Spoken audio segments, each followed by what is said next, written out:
Como sabéis, esta es una de las actividades que tenemos enmarcadas dentro de la Semana de la Administración Abierta de este año 2024. Es una iniciativa que toma la Administración General del Estado, que es, bueno, por lo menos de lo que, hasta donde yo sé, es novedosa en este año.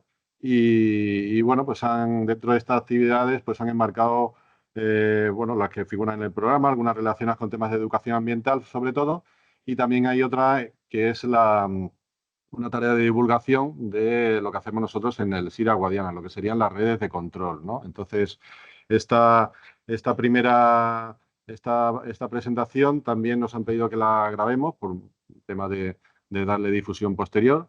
Cualquier momento que tengáis, porque se trata efectivamente de una actividad divulgativa. Entonces, en ese sentido, si tenéis en cualquier momento alguna duda que plantear, alguna cosa que tengáis interés en saber, pues con total confianza levantáis la mano. En los que estén también en la videoconferencia, pues también tienen el botoncito de levantar la mano por si quieren realizar alguna pregunta e intentamos resolverla, ¿vale? Bien. Bueno, pues entonces, dicho esto, la charla se llama SIRA Guadiana como herramienta de gestión de las infraestructuras hidráulicas en la Confederación. Como comentaba antes, bueno, pues en la actualidad se está realizando una apuesta bastante importante desde la Dirección General por,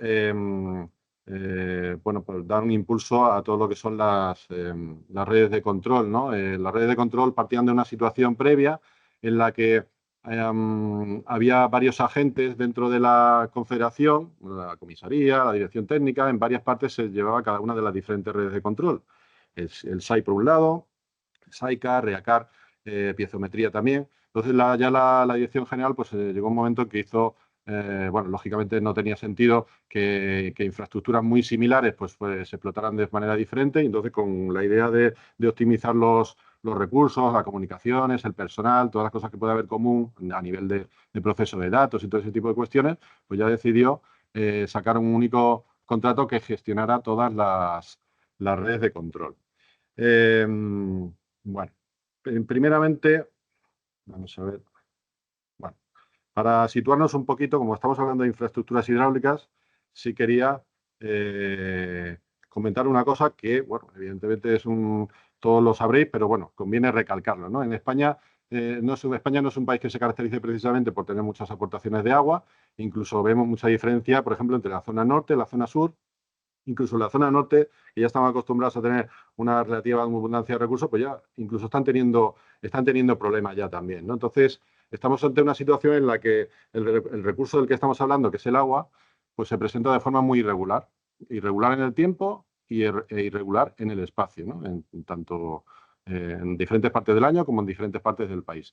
Entonces, ante esa situación en la que la naturaleza, digamos que es totalmente caprichosa en cómo se presenta el recurso, pues bueno, pues hay una solución a todo eso. La solución, pues, ¿cuáles son? Las presas, ¿no? Vamos a hablar un poco de lo que son las presas, para qué sirven, las funciones principales, ¿no? Y dentro de una de las funciones que tienen las presas es, que lo veremos ahora con un poco más de detalle, es el impedir que el agua, cuando se presenta en la naturaleza, que a veces lo hace de forma violenta, como estamos viendo, por ejemplo, estos días con la Dana, pues la presa lo que puede hacer es contener parte de esa agua, pero a la vez que contiene esa parte de esa agua, lo que hacemos es almacenarla. O sea, que tenemos que ver esa avenida realmente como una oportunidad, ¿no? Vamos a intentar quitar el daño que producen, pero luego además nos vamos a aprovechar de que se presenta la avenida y con eso pues mejorar la situación de los embalses, ¿no? Entonces, dentro de lo que son las presas, ¿no? Las presas vosotros veréis, bueno, pues la presa es la típica muro colocado en un cauce del río. Bueno, yo sé que voy allí, voy a pescar, me baño y demás, pero ¿para qué sirve realmente o cuáles son los usos principales, ¿no? Porque estamos hablando de que quizás los usos más conocidos sean precisamente los recreativos, también el uso ambiental, la producción de energía. Ahí hay siempre la cosa del malvado empresa hidroeléctrica que produce energía y vacía los embalses. Eso fue, por ejemplo, un bulo que corrió hace un par de años y que, bueno, pues que pudo tener su cierta, en algunos casos, su razón de existir ese bulo, pero que en el caso, por ejemplo, del Guadiana no ocurre, porque en el caso del Guadiana no hay ninguna presa que pertenezca, que sea titular de una empresa hidroeléctrica, no hay ninguno, y las centrales hidroeléctricas que existen en las empresas que son del organismo o del Estado, esas centrales, nosotros le decimos a ellos cuánta agua tienen que soltar en cada momento. O sea, que es una cuestión que está totalmente relacionada con el agua que se suelta para el regadío durante la campaña de riego, fundamentalmente. Por lo tanto, ahí no hay ninguna opción a decir, oye, es que hacen lo que les da la gana. Pues no, hacen lo que lo que nos da la gana a nosotros, pero bien ordenado, ¿no? No es como en otros sitios que dice, bueno, pues ahora para maximizar la producción, pues resulta que estoy produciendo mucha energía. No, en este caso no es así, ¿vale? Bueno, eso por comentar el asunto de la producción de energía. Y luego las otras dos funciones principales son la regulación y la laminación. La regulación a lo mejor quizás os suene un poquito más el nombre y la laminación a lo mejor os suena más extraño, pero que eso es un poco la idea que se pretende hacer con esta jornada y también un poco con toda la tarea que venimos haciendo de forma reiterada últimamente, con cargo sobre todo al pliego de digitalización que está enmarcado en el FRER, para pues divulgar determinados conceptos como este que estamos comentando ahora, ¿no? Bueno. Luego, por otro lado, por centrarnos también un poco, estamos en la cuenca del Guadiana, más o menos vosotros evidentemente la conocéis, pero lo que sí hay que tener en cuenta que tiene el carácter de cuenca intercomunitaria. Eso parece que a lo mejor a vosotros tampoco os dice mucho, pero hay una diferenciación en la Constitución entre las cuencas que son intercomunitarias, es decir, que afectan a varias comunidades autónomas, y las intracomunitarias que están dentro de una sola comunidad autónoma. Esta, al ser afecta a varias, por lo tanto, la gestión le corresponde al Estado. Y por eso estamos nosotros en la Confederación haciéndose cargo de la cuenca. Además, tiene la particularidad de que es una cuenca que es internacional, ¿no? Como sabéis, pues tiene una parte de la cuenca que afecta a Portugal y, por lo tanto, pues hay un convenio que regula pues cómo nos relacionamos con Portugal a efectos del agua que pasa de España a Portugal y, en teoría, también de la que pasa de Portugal a España otra vez, porque luego ya sabéis que después de Guadiana, después de estar en Portugal, vuelve por lo menos, a ser fronterizo, ¿no? En su tramo final, y eso se regula a través de un convenio que se llama el Convenio de Albufeira. Bueno, eso también que os suene. Evidentemente es una cuenca muy heterogénea, sobre todo los que hayáis, si os movéis por aquí, pues veis una situación de la cuenca que, si os vais a Castilla-La Mancha, es completamente diferente. Es como si fueran dos cuencas diferentes. Allí, digamos que prima más la cuestión del agua dispuesta, digamos, o en masas de agua subterráneas, en acuíferos, y sin embargo en la parte occidental pues es más el tema de aguas superficiales, ¿no? Y luego, finalmente, otra de las características importantes que está muy relacionada con la regulación es que tenemos embalses muy hiperanuales. Ese es otro concepto también, hiperanual, que lo que significa es que son, para entendernos, si al cabo de un año entran, imaginaos, 100, pues si yo tengo un embalse que tiene 100 de capacidad, pues se me llenaría cada año, ¿no? Bueno, eso sería un embalse anual. Los embalses hiperanuales, pues sería, si cada año me entran 100, pues un embalse de 500. Eso quiere decir que tiene para guardar lo que le entra en 5 años. Entonces, si hay un año que te entra mucha agua y consigues llenarlo, pues más o menos es razonable pensar que lo vas a llenar y te va a aguantar varios años hasta que vuelva a estar el embalse más o menos vacío, ¿no? Esos son los embalses hiperanuales. Nosotros tenemos embalses muy hiperanuales. Incluso algunos pueden tener la capacidad del embalse, pues a lo mejor del orden de 5 u 8 veces la aportación media que le llega al embalse, ¿no?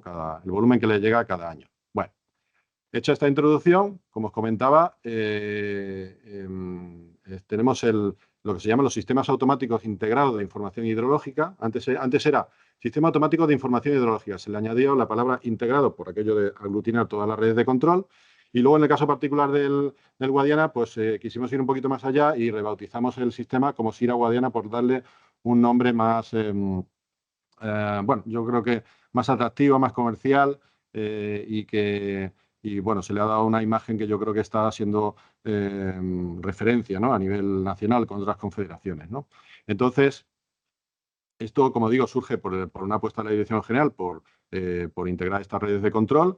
Ya parece que se le aunque parezca una cosa obvia, pero antes no lo era, se le dota ya de un presupuesto constante todos los años. Ha habido épocas, en 2012, por ejemplo, hubo situaciones bastante complicadas con gestión de avenidas en las que no teníamos dotación presupuestaria para mantener el SAI.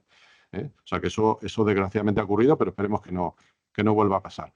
Como decía, al integrar las redes se optimizan todos los recursos, tanto humanos como materiales, y aparece una figura importante que somos nosotros los que nos dedicamos a explotar la red, que nos dedicamos a mantener toda la red en condiciones, obtener datos de calidad y luego ponerlos a disposición de los diferentes usuarios tanto internos de la casa, en dirección técnica, en comisaría de aguas, la planificación hidrológica, o también incluso de usuarios externos como pueden ser comunidades de regantes o incluso, por ejemplo, explotadores de plantas de tratamiento de aguas residuales, ¿no? Entonces, ese esquema de funcionamiento lo que nos permite también es que esos usuarios funcionen pues, con una especie de control de calidad del funcionamiento, en este caso, del SIRA, ¿no? Porque al ser usuario del dato, pues primero los utilizan, analizan si funcionan bien esos datos o no, y además nos sirve también un poco para avanzar, porque normalmente lo que hacen también son propuestas de mejora, ¿no? Entonces nosotros estamos un poco también está la iniciativa nuestra, pero también está la iniciativa del cliente, entre comillas, que sería el usuario de esas redes de control. Y de hecho, por ejemplo, como comentaremos más adelante, estamos siempre un poco en expansión, ¿no? Estamos ahora ampliando ampliando alguna red, como comentaremos más adelante. Bueno, este es un pantallazo un poco rápido para que os hagáis una idea de la magnitud de lo que nos traemos entre manos, ¿no? Ahí aparecen, son unas capturas del visor geográfico que aparece en la página web de SIRA Guadiana, y hay una serie de capas, de capas que son las que... ¿Veo el puntero, no? Sí. Eh, las que recogen la información con la posición, en este caso, de las diferentes redes de control, ¿vale? Bueno, podría decir que a lo mejor ahora son 400 de tipo automático, es verdad que estamos ampliando y en total pues debemos tener del orden de 700, ¿no? Juntando estaciones de tipo automático con estaciones de tipo manual. Vale.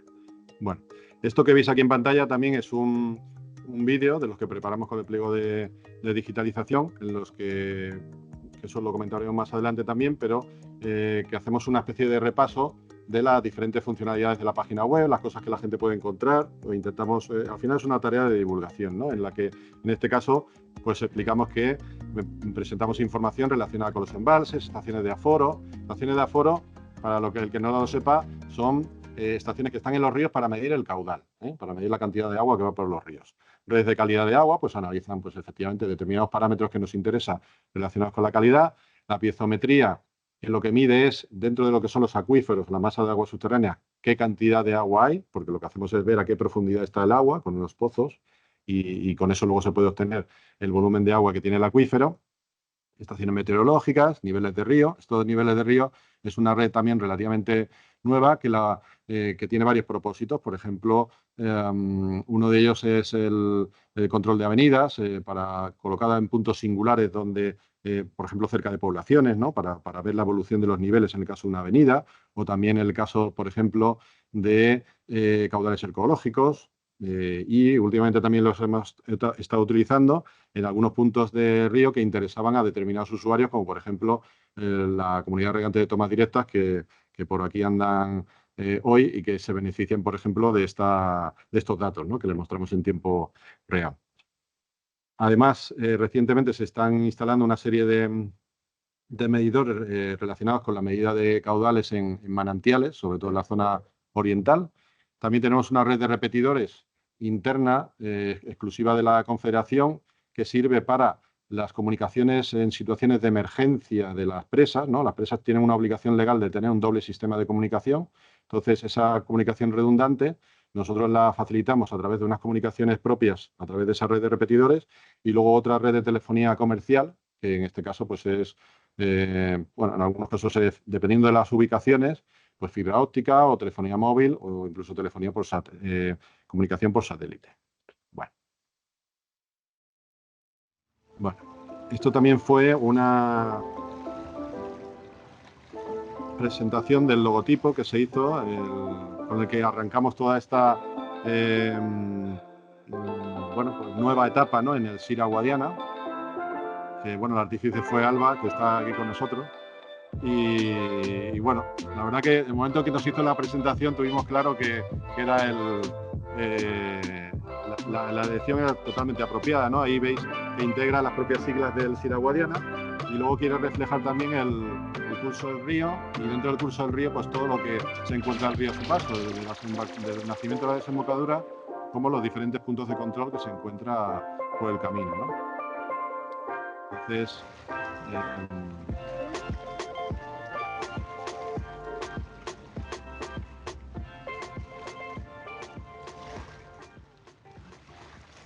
ahora a continuación también os voy a enseñar, que esto luego, si queréis, podemos hacer un ejercicio para el que tenga interés en ver cómo funciona. Es otro producto que hemos preparado dentro de Sira, que es un bot de Telegram. Telegram, para el que no lo conozca, es una aplicación, iba a decir similar a WhatsApp. Bueno, similar, yo digo que es bastante mejor que WhatsApp, y WhatsApp de vez en cuando copia algunas cosas que Telegram ya dispone desde hace mucho tiempo, y una de ellas es la capacidad que tiene de preparar este tipo de bot. El bot, al fin y al cabo, lo que es un instrumento muy sencillo que te permite interactuar. En este caso, interactúas con el propio sistema, con el Sira Guadiana. Tú le pides información y te la devuelve de forma rápida. La información que le puedes pedir pues es de todo tipo. Todas las redes de control que tenemos a disposición de los usuarios, pues le podemos preguntar cosas. Podemos preguntar cómo es la información de un embalse, la evolución de ese embalse en los últimos días o los últimos meses, a nivel gráfico, por ejemplo, o consultar un dato histórico. También podemos ver incluso algunas imágenes también de los sistemas de videovigilancia que tenemos, por ejemplo, en las presas, ¿no? Sobre todo, pues hay determinadas cámaras que se han dispuesto para que se puedan consultar de forma pública, ¿no? Evidentemente hay otras muchas que no son públicas, pero otras sí, ¿no? Entonces, luego, si queréis, os comento cómo se accede. Es muy sencillito y cómo funciona. Esto, ya que como estamos metidos también en el mundo de la métrica, de la medición, pues una de las cosas que analizamos también es la repercusión que tiene las herramientas que desarrollamos, ¿no? Para ver si tienen interés, no tienen interés. Y bueno, pues en este caso el bot lo pusimos en marcha en diciembre de 2022, que fue pues prácticamente cuando, si os acordáis, la borrasca Efraín, ¿no? Que en el caso de aquí de Guadiana, pues se produjeron bastantes daños, y evidentemente pues se comprueba que en esa época pues hay un mayor interés de la gente por la consulta de información que tenemos disponible, ¿no? Entonces eso, luego también hay algunos repuntes, ¿no?, en las consultas, que bueno, en algunos casos pues vienen asociados a lo mejor a jornadas o a charlas divulgativas, ¿no?, de este tipo de cosas, pero que está muy bien saberlo, porque en función de eso nosotros vamos adaptándonos adaptando los contenidos, ¿no? Esto, por ejemplo, esta gráfica que veis aquí, bueno, esto luego quizá podamos desarrollarlo con un poquito más de detalle, pero en resumen lo que viene a reproducir es cómo evoluciona un embalse. Esta sería la línea tanto de nivel como de volumen de un embalse a lo largo del tiempo. Este es el caso de Efraín. Las barritas de color azules son la representación de las precipitaciones. Entonces veis que cuando ya se empieza a recibir bastante precipitación, pues el embalse sube de nivel rápidamente. Y la línea roja horizontal que vemos aquí sería el límite del aliviadero, ¿no? Es el punto en el que ya, digamos, la presa estaría llena y ya empieza a verter y empieza a soltar el agua poco a poco. Empieza a soltarla poco a poco en un proceso que se llama laminación, que lo vamos a explicar ahora, ¿eh? Y eso lo que hace, ese proceso de laminación, hace que la avenida, que es esta línea un poco quebrada de color rosita o magenta, esta línea simboliza la entrada de agua al embalse. Lo que la naturaleza dice, el montón de agua que nos llega a través de los afluentes al embalse, pues esa línea significa eso, ¿no? Esa línea, en el caso de la avenida de Efraín, y en este caso concreto de este embalse, que fue el de Villar del Rey, pues este punto de aquí arriba simbolizan 2.000 metros cúbicos por segundo. Eso es una barbaridad de agua. Luego vamos a ver alguna imagen para que nos hagamos una idea de qué significan esos 2.000 metros cúbicos por segundo, ¿no? Pero lo importante de eso es que de estos 2.000 solo pasaron por la presa, aguas abajo de la presa, 300. O sea, la presa lo que hizo fue aguantar Esos 2.000 los aguantó y solo dejó pasar 300 y eso iba soltando pues un poquito, evidentemente durante muchos días, ¿no? Muchas semanas, incluso estuvo aliviando varios meses, ¿no? Pero ese es el ejemplo clarísimo de laminación, ¿no? Laminar la avenida es hacerla más reducida, ¿no? Viene una avenida gorda y el embalse lo que hace es reducirlo completamente. Evidentemente, almacenamos el agua, en la que se puede almacenar, otra no, pero el exceso lo soltamos poquito a poco, ¿no? Bueno. ¿Veis? Esto, por ejemplo, es otra. Esto ya es una información un poco más técnica que manejamos en el SIRA Guadiana, pero lo que recoge es una información resumida o agregada de la situación de los embalses, los afluentes que llegan a los diferentes embalses, con su posición aproximada en el esquema, y luego algunas infraestructuras, como por ejemplo túnel de trasvase. Tenemos un túnel que comunica el sistema Guadiana. Este es el río Guadiana, este eje vertical es el río Guadiana, que tiene 3 grandes embalses, Cijara, García Sola y Orellana. Y en el río Zújar, que es un afluente por la margen izquierda del río Guadiana, pues estaría La Serena, que como sabéis es el embalse más grande de España, y el embalse de Zújar. Bueno, pues existe un túnel que conecta estos dos embalses. Y entonces, si además aparte de ser embalses muy hiperanuales, como decíamos antes, si por el motivo que eso ocurre muchas veces, se aparece más agua en el río Guadiana o en el río Zújar, pues se nos llena una parte, podemos pasar agua al otro sitio, ¿no? para optimizarlo. Luego también tenemos el canal de la dehesa, que también veremos en otra diapositiva posterior, ¿vale? Estos son otros esquemas también de la zona oriental, que ya voy a pasar un poco por encima. Y ahora ya hemos visto un poco lo que significaba la eliminación de la avenida. Ahora vamos a ver algunas imágenes de lo que sería la no existencia de los embalses, ¿no? Nosotros estamos ahora en Mérida y esta imagen es muy característica, muy significativa. Esto es en el año 47, las grandes avenidas del año 47, y esto que se ve aquí es el río Guadiana a su paso por Mérida. Este es el puente romano, ¿eh? El puente romano, para que hagáis una idea de hasta dónde puede llegar el agua, ¿no? Este sería el río Albarregas, que también, como sabéis, es un afluente por la margen derecha del río Guadiana, también en Mérida, el acueducto de los Milagros y también el puente romano sobre el Albarregas, ¿no? Esta avenida se estima que fue del orden de los 6.000 metros cúbicos por segundo. Digo, para que vayáis comparando también con la cifra de los 2.000 que comentamos antes en Villa del Rey. Y también, debido a esa estimación, así se dimensionó también la presa de Montijo, que la presa de Montijo está en el propio río Guadiana, aguas abajo de Mérida, ¿no? Para un caudal máximo de unos 8.000 metros cúbicos por segundo, para aguantar ese caudal, ¿no? Entonces, esto, pues claro, el que ha nacido como yo en la década de los 70, si ha vivido aquí, pues no ha tenido constancia de que el agua ha llegado hasta este punto y piensa que el río no puede llegar a esos niveles, ¿no? Entonces, bueno, pues las avenidas a veces nos llevan a desagradables sorpresas porque pensamos que el agua no puede llegar, pero luego llega. Y para eso también existen instrumentos de ordenación urbanística, decir, oye, aquí no puede usted construir, pues si construye aquí le puede llegar el agua. La gente no se lo cree, pero luego al final el agua a veces acaba llegando, ¿no? Y como se dice que muchas veces que el agua saca sus escrituras, ¿no? Pues efectivamente, saca sus escrituras. Bueno. Mira, esto es un ejemplo. Este gráfico lo que simboliza esta curva sería el total del volumen que almacenan los embalses de la zona occidental. La zona occidental del Guadiana, pues es todo esto que estamos hablando prácticamente coincide con la comunidad autónoma de Extremadura, ¿no? En el momento que ya pasa el Guadiana de Castilla-La Mancha a Extremadura, ¿no? Pues digamos hasta Badajoz, ¿no? Pues así, a grandes rasgos, ¿no? Entonces, sería la evolución desde el año 1990 hasta, bueno, un poco antes de la actualidad, porque ahora en realidad estamos aquí arriba, ¿no? Con las últimas borrascas que hemos recibido estaríamos en esta posición. Bueno, pues fijaos lo que ocurre. Esta fue la gran sequía de los años 90, que acabó en el año 95, y es matemático. Llegan una gran sequía y acto seguido de la gran sequía llegan unas avenidas horrorosas, ¿no? Y en este caso fueron las del año 97, que se produjeron bastantes daños en Badajoz, de hecho hubo bastantes fallecidos. Y bueno, pues en ese caso, en el año 95, pues se llegaron a almacenar 4.000 hectómetros cúbicos, que es prácticamente la mitad de lo que puede almacenar toda la cuenca del Guadiana. Fijaos la subida que aparece de una situación en la que estamos prácticamente vacíos, ¿no? hasta estar más o menos un pelín más de la mitad de Esto se presenta en 1 o 2 meses de lluvia. Pues es tremendo, ¿no? Por eso la importancia de las infraestructuras de regulación. En este caso, sí se produjeron daños. Hay otras veces que, dependiendo de cómo sea la distribución de la lluvia, pues eso se reduce, ¿no? Entonces, bueno, pues ya vais viendo un poco los vaivenes que va teniendo la evolución de los embalses, estas bajadas importantes, que más o menos van de una rayita a otra rayita aproximadamente.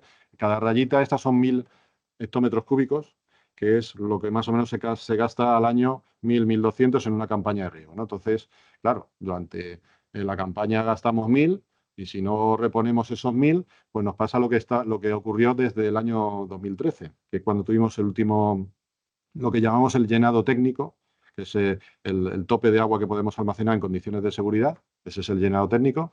Pues claro, vamos tirando de reservas. Vamos tirando de la hucha, a veces reponemos un poquito, otras veces reponemos más, pero claro, la tendencia ya veis que va siendo sensiblemente a la baja. De hecho, ya en esta época, en el año 2022, ya tuvimos algunas restricciones, cosa que no había ocurrido en 20 y pico años, ¿no? Que es una circunstancia que prácticamente ninguna otra confederación puede decir que haya ocurrido, ¿no? En el sentido que por eso tenemos mucha capacidad de regulación. Bueno, entonces, bueno, simplemente este gráfico era para comentar que efectivamente las avenidas son son un problema, pero también son la oportunidad porque nos permiten pasar de esta situación a esta, o en este caso, esto era en 2009, desde 2009, pues en 2009 también hubo una aportación muy similar a la del año 95, pero no hubo esos daños como ocurrió en el 97. Bueno. La importancia de los embalses en la laminación de avenidas. La presa nos permite proteger aguas abajo de la misma frente a una crecida extraordinaria del caudal de un río. Ya. En un posible frente de lluvias. No lo escucháis bien, ¿no? Voy a subirlo, pero me merece la pena subirlo un poquito el volumen. Reduciendo el caudal desaguado con respecto al de entrada en el embalse. Y si no, Hasta volver a disponer del volumen de reserva para un y si no, estamos muy en silencio y ya está. Si no existiera la presa en este punto, frente a una crecida extraordinaria del caudal del río, no se podría prevenir ni gestionar el riesgo de inundación. Lo pongo otra vez de nuevo. Este es uno de los recursos que preparamos en el pliego de digitalización precisamente para intentar explicar esto que estamos ahora comentando, pero claro, hay que hacerlo de forma sencilla, ¿no? También los gráficos y demás, pero yo creo que hay que hacer una labor de acercarse al público general. Si os parece, estamos un poquito en silencio y lo escuchamos, ¿vale? La importancia de los embalses en la laminación de avenidas. La presa nos permite proteger aguas abajo de la misma frente a una crecida extraordinaria del caudal de un río. A ver, no, esto está torpe, sí. Posible frente de lluvias que impliquen la crecida del nivel de agua del río. La presa retiene este exceso de volumen, reduciendo el caudal desaguado con respecto al de entrada en el embalse, hasta volver a disponer del volumen de reserva para un posterior episodio de lluvias. Si no existiera la presa en este punto, frente a una crecida extraordinaria del caudal del río, no se podría prevenir ni gestionar el riesgo de inundación. El Sistema de Información de Redes Automáticas de la Cuenca del Guadiana, SIRA, presenta dos objetivos principales que son la mejora de la información para la previsión y actuación en caso de avenidas y la explotación de los recursos hidráulicos y vigilancia de su calidad.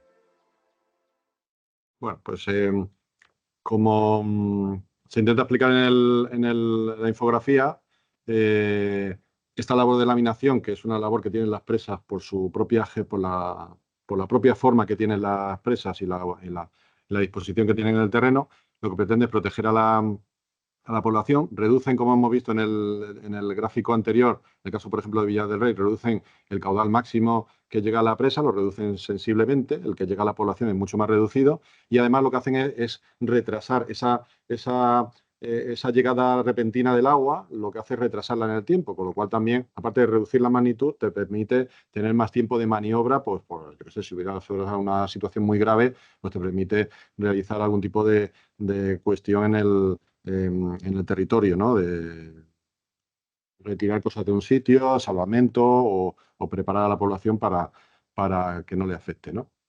Bueno.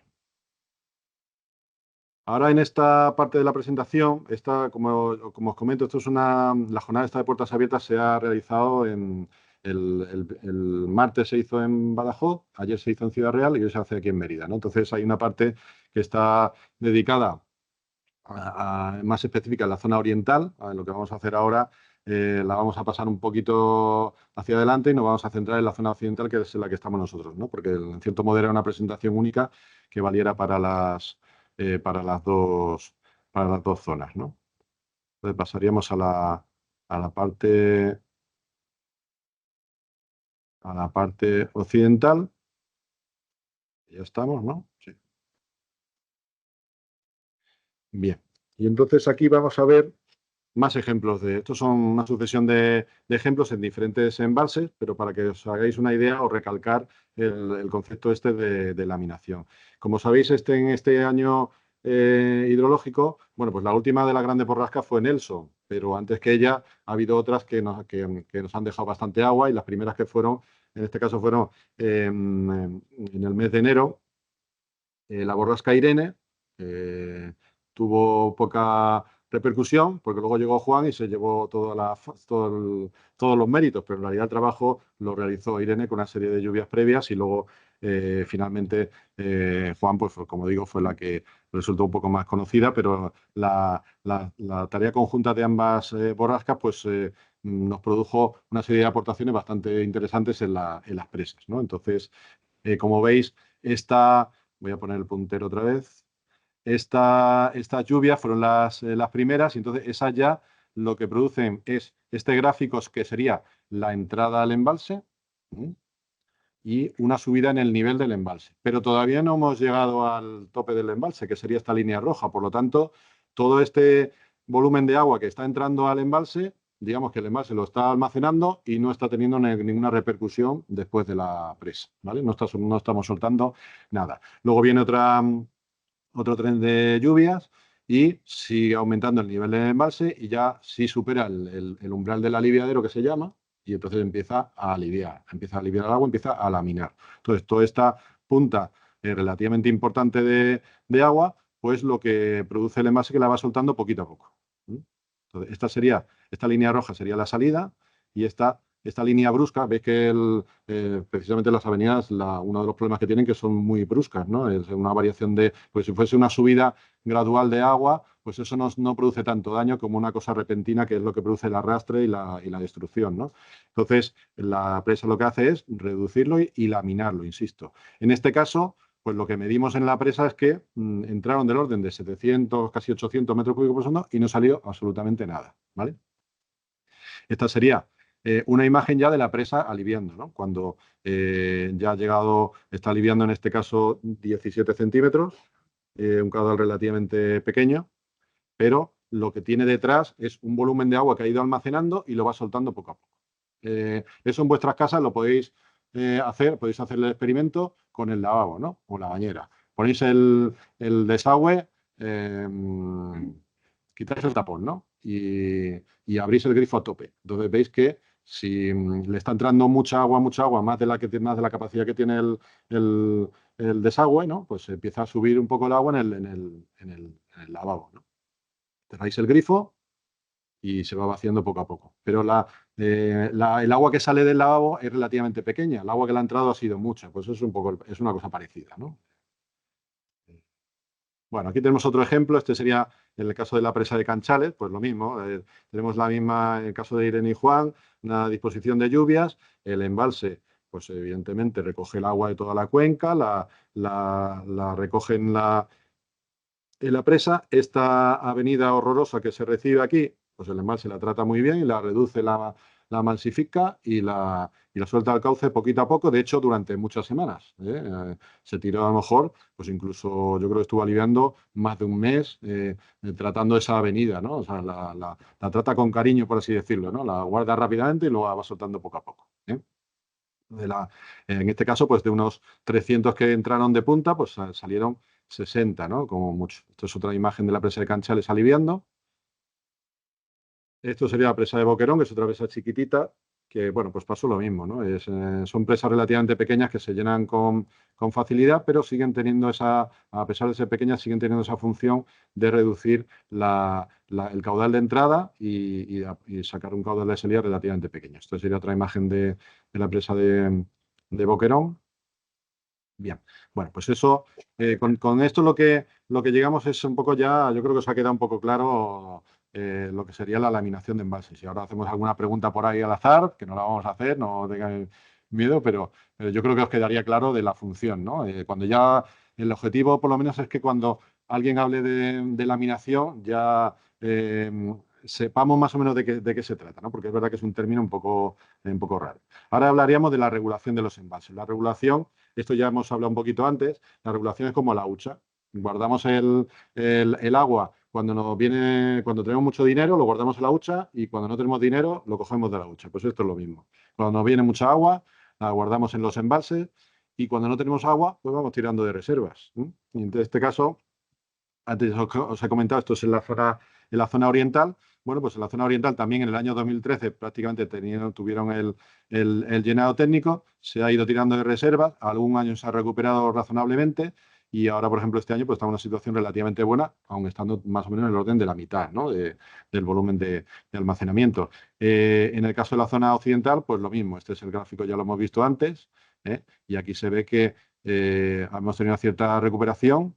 Bueno, si hubiese llovido un poquito más, mejor, pero oye, por lo menos nos ha salvado los muebles, ¿no? Ya estamos en una situación bastante comprometida.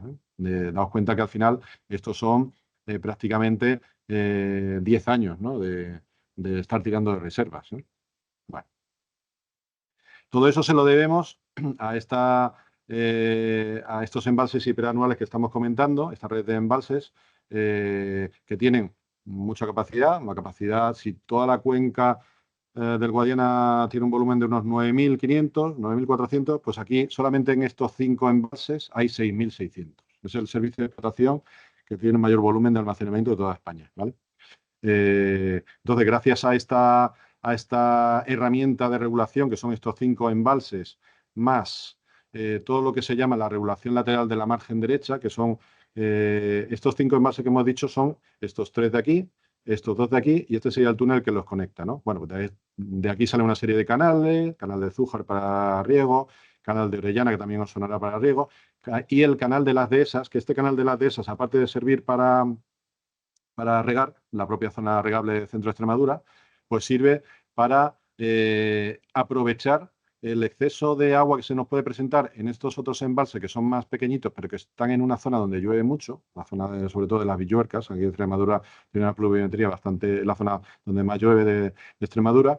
Entonces, si tenemos mucha lluvia, pero tenemos embalses pequeños, pues el resultado es que se nos escapa agua, ¿no? Pues, para intentar que no se nos escape agua, se construyó este canal y entonces lo que hace es recoger ese exceso o intentar recoger en la medida de lo posible ese exceso de volumen de agua que se presenta en estos embalses más pequeños y guardarlo en otro, que es el de Sierra Brava, que aunque está en un cauce relativamente pequeño, la ventaja es que está en un cauce grande, ¿no? Entonces, tenemos pues un espacio, un gran espacio de almacenamiento. Entonces, ese canal, aquí lo veis en una línea recta en plan esquemático, pero nace en la presa de García Sola y va recorriendo una serie de embalses, acaba ahora mismo en el embalse de Sierra Brava, pero ya está en construcción, afortunadamente, la continuación de ese canal que comunicaría también con otros 2 embalses, como Alcollarín y Búrdalo, de manera que pues podemos hacer un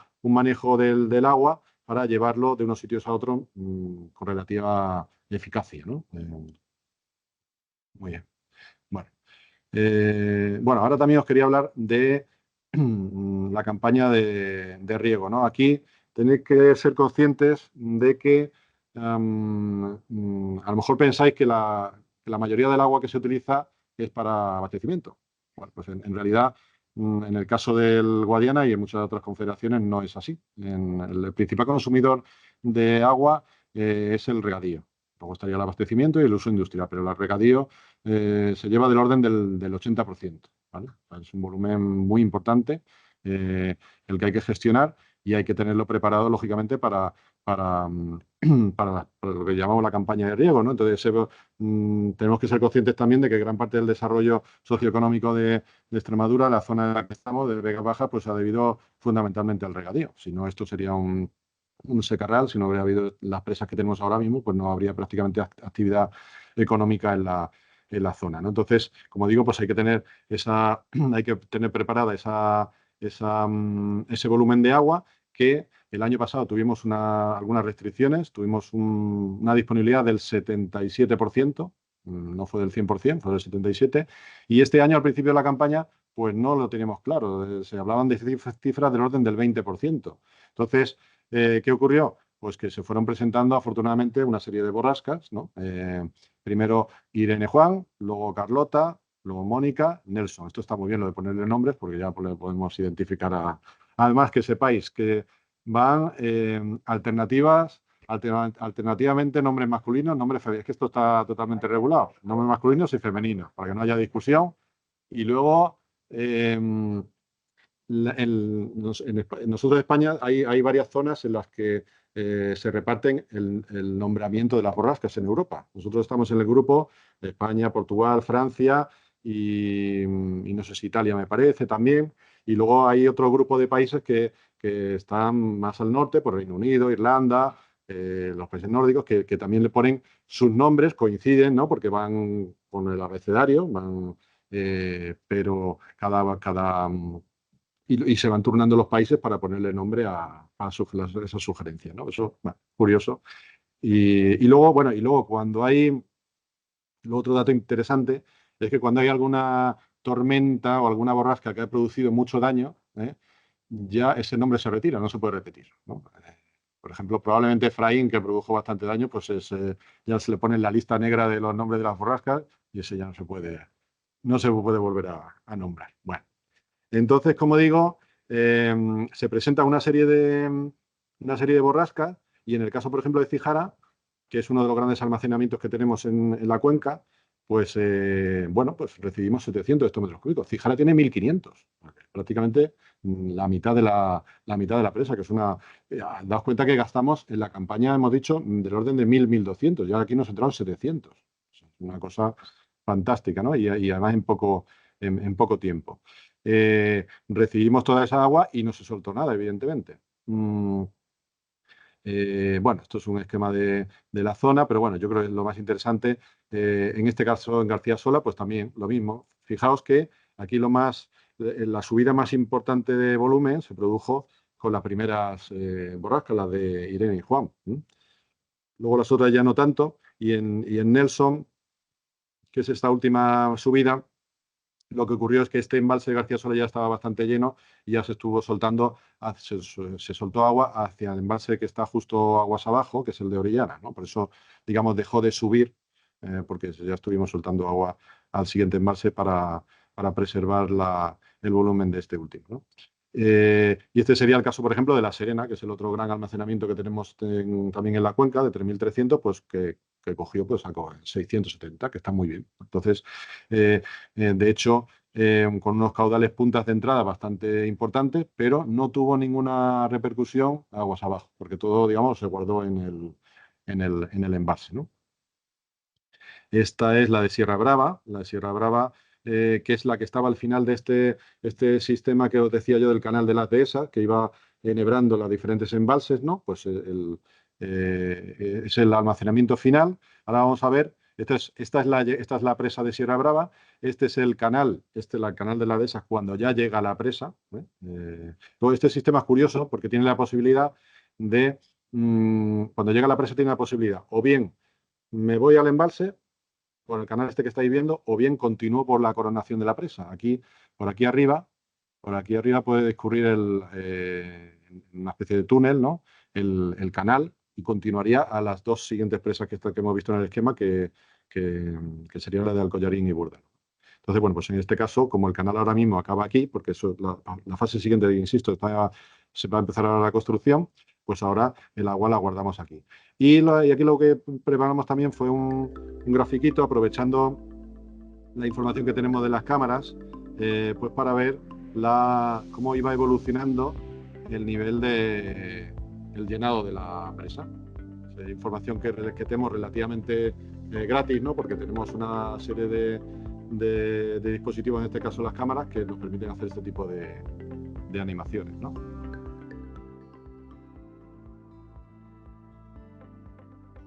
¿Veis? Esta es la llegada del canal. Y como digo, tiene la posibilidad de seguir por la coronación de la presa o verter a la presa. Y entonces va recogiendo todo lo que nos sobra de aquí, de aquí, de aquí, todas estas presitas pequeñas, lo va recogiendo por el canal y lo lleva a la presa, ¿eh? Pues esas son las cosas que hacemos en invierno. En invierno, cuando llueve, también estamos trabajando, nos estamos ingeniando a ver cómo conseguimos que no se desaproveche ni una gota de agua, ¿no? Bueno, esto, por ejemplo, es una imagen de uno de los sitios que estamos hablando, de unas presitas pequeñas, donde toda esa agua nos está entrando, la retenemos, la metemos por estos canales y la llevamos a Sierra Brava. Que es impresionante. Esto, verlo funcionando, es una maravilla. Esto es lo que os decía. A final del año 2023, después de la campaña, no teníamos agua. 20% para la campaña de riego. Llega una serie de borrascas, tal. Acabamos en Mónica y con Mónica ya nos entraban 487 en 10 días nada más. Y eso supuso pues estar más o menos en disposición de lo mismo que teníamos el año pasado, un 77%. Bueno, pues nos llega otra borrasca como la de Nelson y ya soluciona el problema. También en 2 o 3 días de lluvia pasamos de estar en ese 77% a pasar de largo el 100% y tener ya disponible no solamente para 2024, sino para 2025 también. ¿Vale? O sea que cuando nosotros que cuando vemos que llueve, pues al final tienen la mentalidad de que está cayendo dinero, porque al final la gente se dedica a eso, ¿no? Entonces la gente se puede dedicar a crear riqueza, ¿no? Bueno. Entonces, como digo, en la zona oriental, pues por primera vez en varios años hay garantía de suministro del 100%, por lo menos para la parte de riego. Sí es verdad que hay algunos abastecimientos que están en una situación todavía un poco comprometida, porque hay algunos embalses donde no ha llovido nada. Y luego la zona occidental, este sería el esquema de distribución que hacemos nosotros para la campaña de riego, pues también estarían garantizados para este año 2024 todos los usos tanto de abastecimiento como de tipo industrial, que también los hay, y de regadío, que como decía era el principal. Bueno. Y ahora lo que os quería comentar era un poco lo que ocurre, porque esto es cuando hay embalses, pero lo que ocurre cuando no hay embalses. En el caso que es lo que yo aquí pongo como zonas no reguladas. No reguladas es que no hay una obra de regulación, una infraestructura de regulación, que como hemos aprendido ya, las presas sirven para regular, pues si no hay una obra de regulación, pues pueden ocurrir cosas de este estilo, ¿no? Esto fue en diciembre del año 2022 y esto fue en la borrasca Efraín. Y esto, bueno, pues esto fue del orden de los 2.000 metros cúbicos por segundo, esta imagen, en el río Gébora, que no es tampoco un río principal, vamos, un río principal, pero no es el río Guadiana, ¿no? Pero el propio río Gébora, este puente que hay aquí, esto tiene una altura de 11 metros sobre el río, ¿vale? Esto era literalmente como un mar, entonces, esta parte que estamos viendo en este caso sería el equivalente a los 2.000 metros cúbicos que retuvo la presa de Villar del Rey, porque esto es una cuenca que está situada al lado de la de Villar del Rey. Entonces, en Villar del Rey llegaron 2.000 y se redujeron a 300. Y en la cuenca del lado, que no había presa, llegaron los 2.000 y pasaron los 2.000.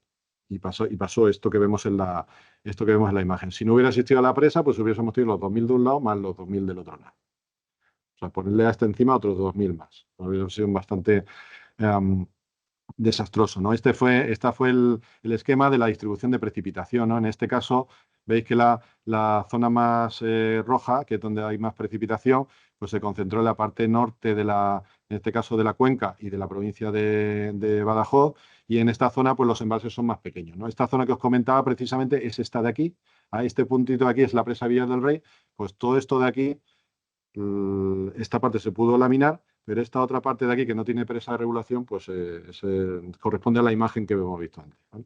Entonces eso es lo que ocurre cuando no hay regulación. Entonces, insisto, esto es Efraín. Y esta es la imagen de Nelson, que aunque llovió menos, pero llovió mejor. Nosotros hablamos de que llueve mejor o peor. Bueno, pues en este caso llueve bien, por así, nosotros llamamos que, o consideramos que llueve mejor cuando cae en los sitios en los que tenemos mucho espacio de almacenamiento y además cae de forma continuada, una lluvia que no es muy intensa, pero sí continuada en el tiempo, porque ahí, si os fijáis, hemos tenido años en el pasado que dice, oye, pues, Jolín, si ha caído 300 litros y resulta que no se ha notado nada de los embalses, pues puede ser. ¿Por qué? Porque te llueve un poquito un día y se tira 4 o 5 días sin llover. Luego llueve otro poquito y deja de llover. Entonces, eso al final no genera lo que llamamos escorrentía, que es agua que corre hacia el embalse, ¿no? Entonces, pero eso, el agua corre hacia el embalse cuando ya lleva varios días lloviendo.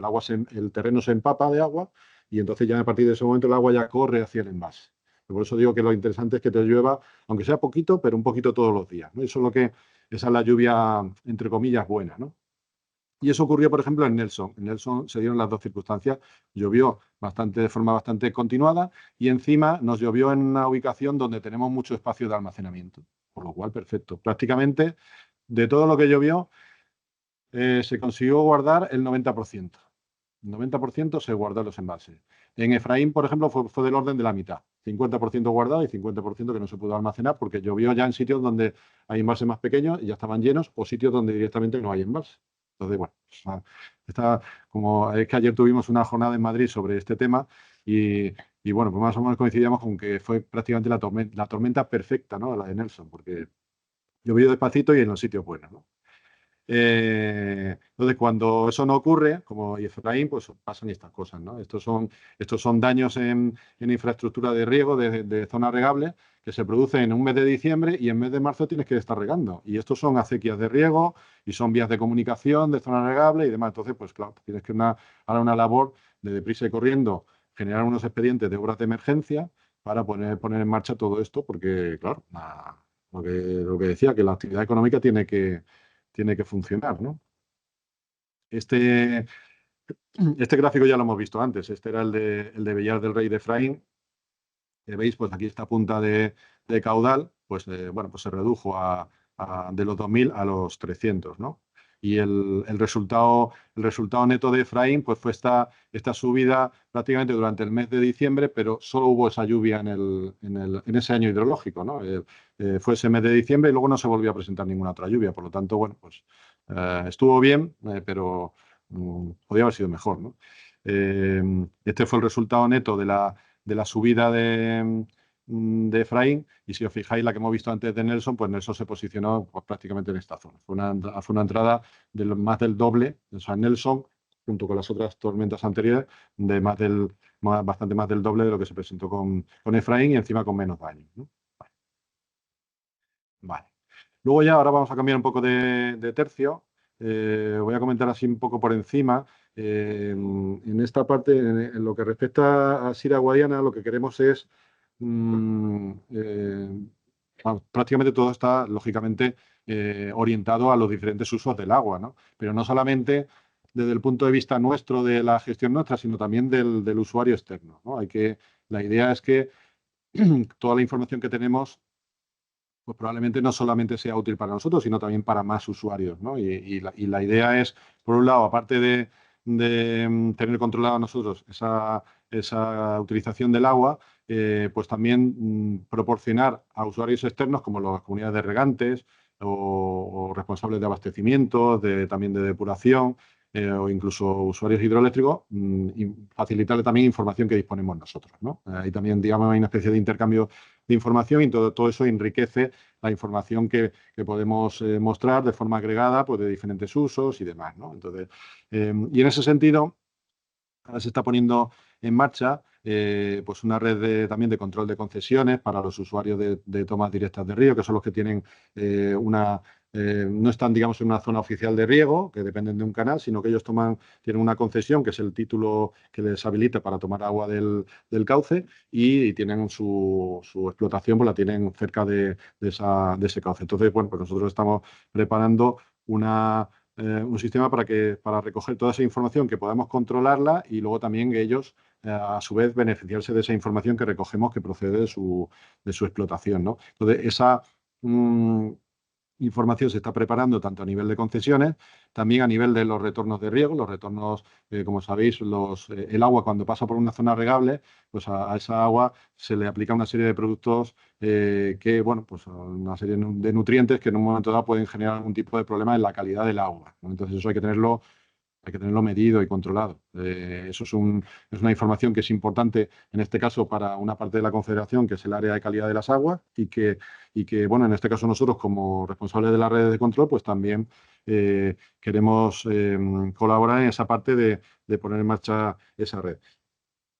Y finalmente, en la parte de espacios naturales, pues también hemos visto que como nosotros tenemos masas de agua en algunos entornos naturales protegidos, pues ya que tenemos información de nuestros sensores, de nuestros puntos de control, pues podemos incorporar o podemos aportar esa información adicional a la propia información ambiental que ya dispone ese propio espacio natural, ¿no? Entonces, bueno, pues ahí estamos también preparando una, una zona en la que se pueda consultar esa información, ¿no? Bueno, esto es un poco lo que estaba comentando de información específica para las zonas regables, de productos especiales, de esquemas específicos, de informes, para hacer el seguimiento de campaña, todo ese tipo de información la podemos preparar. Esta sería la parte de concesiones. Esto a nivel, digamos, experimental o de proyecto piloto ya está implantado en la zona fronteriza de Callacuncos. Ahí hay una serie de concesiones que están en el tramo fronterizo del río Guadiana. En concreto estarían prácticamente coinciden con la margen izquierda del embalse de Alqueva, porque toda esta parte es el embalse el embalse de Alqueva. Y estos serían los puntos de retorno de riego que estarían asociados, como digo, a la medición de la calidad del agua procedente de las zonas regables. ¿Mm? Bueno, los espacios naturales. Este es un piloto que hemos hecho para el caso de las tablas de Daimiel, que tiene en este caso una infraestructura de regulación, que es la presa de Puente Navarro, que es la que cierra, perdón, la que cierra las tablas.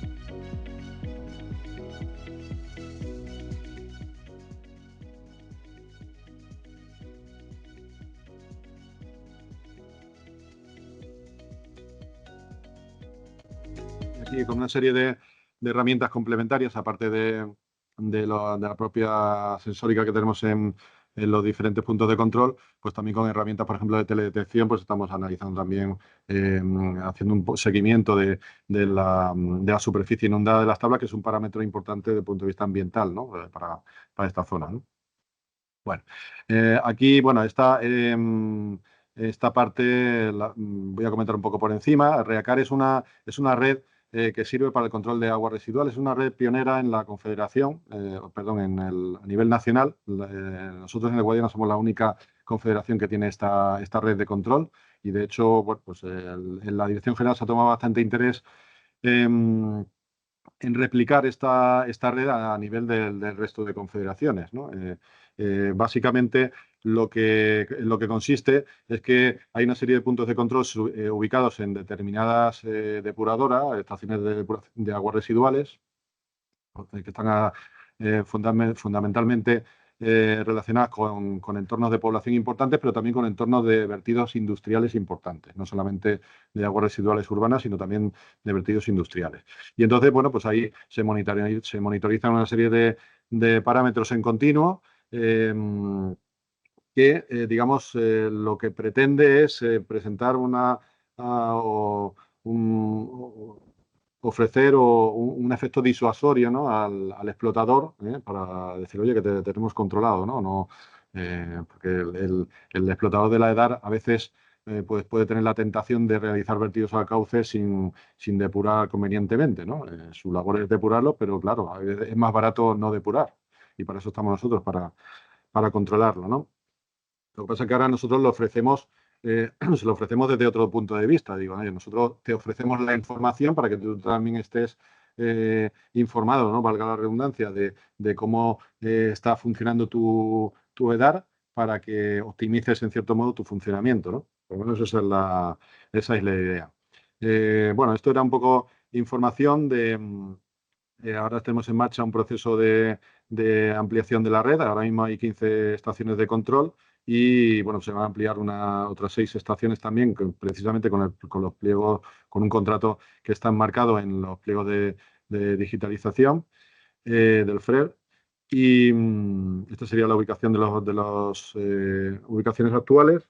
Y ahora mismo, bueno, pues algunos datos, ¿no? Que se controla el 33% del total vertido autorizado y el 40% en el caso de los urbanos. Y que, bueno, pues con esto se va a aumentar significativamente ese porcentaje de volumen controlado, ¿no? Esto, bueno, son imágenes de las propias instalaciones, de la información que se obtiene de diferentes parámetros. También tenemos imágenes de la calidad del vertido final al cauce, en el punto de entrega final de la EDAR al cauce, que sería el punto sensible donde hay que medir exactamente la calidad del agua que está vertiendo al cauce. Pues nosotros también, aparte de analizar esa la calidad, también tenemos unas comprobaciones visuales, porque hay veces que en algún episodio que detecta de mal funcionamiento, pues una imagen también es interesante el tenerla registrada, ¿no? Bueno, nada.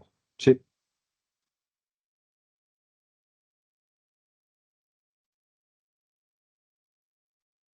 Claro, la EDAR es una instalación que se ha construido en un momento dado con diferentes promotores, que en algún caso ha sido incluso la propia Confederación, en otros casos la comunidad autónoma, en fin, y tiene un explotador que es el que se encarga del agua que llega a la estación de tratamiento, pues depurarla y verterla al cauce con unas condiciones, unas condiciones de vertido, de la autorización de vertido, ¿no? Entonces nosotros lo que hacemos es colocar un elemento que mide dentro de la EDAR y ya está. Pero no nos encargamos del mantenimiento de la EDAR. Nosotros, digamos que es una labor puramente de control. Bueno, se genera una serie de informes y demás. Bueno, eso era, ya os digo que es un sistema que está funcionando bastante bien y que la idea es que se refleje o se reproduzca en otras confederaciones. Bueno, y ya finalmente para acabar, nos hemos pasado un pelín de la hora, queríamos insistir en la labor que se quiere hacer de divulgación de todo lo que hacemos en redes sociales, porque esto, como todo, si lo hacemos y solo lo sabemos nosotros, pues bueno, está bien, pero podría ser mejor, ¿no? Lo interesante es que la sociedad sepa lo que hace en este caso la administración, y ahora en lo que voy a comentar pues es el caso concreto de las redes de control, ¿no? Eh, Ahora mismo tenemos una presencia bastante amplia en prácticamente todas las redes sociales. Hay que también tener presente que los contenidos que se publican hay que adaptarlos, cada red social tiene su público más o menos preferente y lógicamente esos contenidos hay que adaptarlos, ¿no? Eso en este caso pues lo hace Alba maravillosamente bien y, y, y entonces, incluso tenemos, yo como digo, tenemos a veces retroalimentación de usuarios. Oye, pues esta también sería interesante preparar esto o lo otro. Bueno, pues ese tipo de cuestiones las atendemos, ¿no? Porque nos beneficia a todos, ¿no? Lo que un usuario te dice que le puede interesar, luego evidentemente le interesa a más gente, ¿no? Y entonces, pues los contenidos que publicamos, pues van encaminados a esta labor de concienciación, de educación ambiental, de pequeños tutoriales de cómo se pueden consultar los datos, consultar la información. Los conceptos hidrológicos que he intentado yo explicar un poquito antes, ¿no? Hay muchas fichas, ¿no? En el mundo de las publicaciones, pues hay momentos en los que, por ejemplo, en situación de avenidas, pero en situación de avenidas es interesante, la gente se interesa, oye, cuánta agua está cayendo, cómo están evolucionando los embalses, se preparan contenidos. Verdad que esos a veces nos tenemos que preparar con bastante premura, ¿no?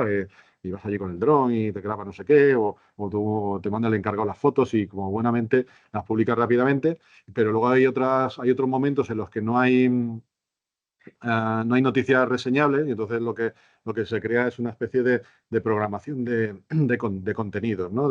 Para, bueno, seguir diciendo, oye, te seguimos informando sin apabullar, ¿no? Sin ser demasiado invasivo, pero sí, pues con lo que llaman píldoras informativas, ¿no? Cositas que le pueden interesar a la gente, bien dosificadas, ¿no? Para, para que la gente siga manteniendo ese contacto, ¿no?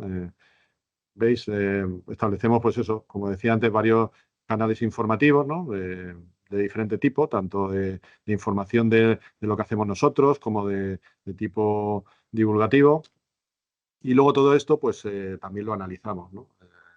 Las métricas y como igual que hacemos con el bot de Telegram, pues también con cómo consulta la gente la información, ¿no?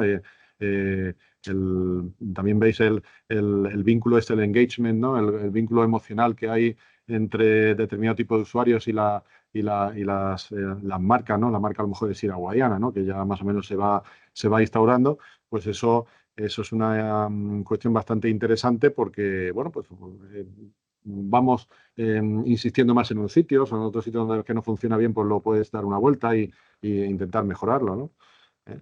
Y, mm, y aquí, bueno, finalmente ya para acabar, podéis ver que tenemos, pues efectivamente, presencia en todas estas redes, un despliegue bastante amplio y que, bueno, en este caso, bueno, ahí tenéis los correos electrónicos de las 3 personas que hemos intervenido en esta jornada o semana de puertas abiertas de la Administración, que en este caso pues, ha sido Fran Velasco en Ciudad Real, Iván Rodríguez en Badajoz y yo mismo aquí en Mérida. Evidentemente, bueno, para la gente que está viendo la presentación, si tiene alguna cuestión que preguntar, pues tiene ahí nuestros correos electrónicos, pero en cualquier caso, lo que sí quiero es que sepáis que nosotros estamos aquí también en el propio edificio, ¿no?